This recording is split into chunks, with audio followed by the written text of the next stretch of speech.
هننتقل للجزء الرابع من الفيديو، هنتكلم عن المعدلات الطبيعيه. انا بقى واحد دلوقتي عملت سرعه الترسيب، حلو، او الدكتور طلب مني وما باليد حيله، فانا عايز اعمل التحليل، اقراه بقى انا بنفسي ازاي؟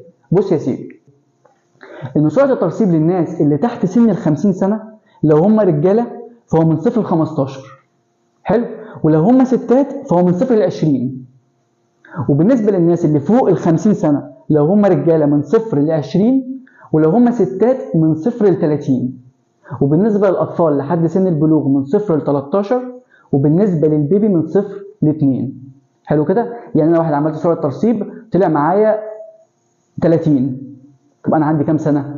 انا 23 سنه، فانا تحت ال 50، المفروض يبقى عندي من 0 ل 15، طب انا طلع عندي 30، يبقى انا كده سرعه الترسيب عندي عاليه.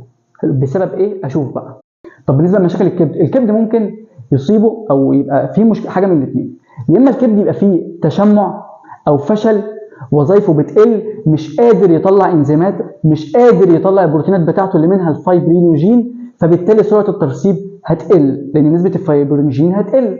لو في بقى التهاب في الكبد، فيروس بي، فيروس سي، هيخلي الكبد يقوم بوظيفته بشكل كبير، هيبقى نشط قوي، فيفرز انزيمات بشكل كبير جدا وبروتينات بشكل عالي اللي منها الفايبرينوجين، فالبروتينات تبقى منها كميه كبيره، فبالتالي سرعه الترسيب هتزيد.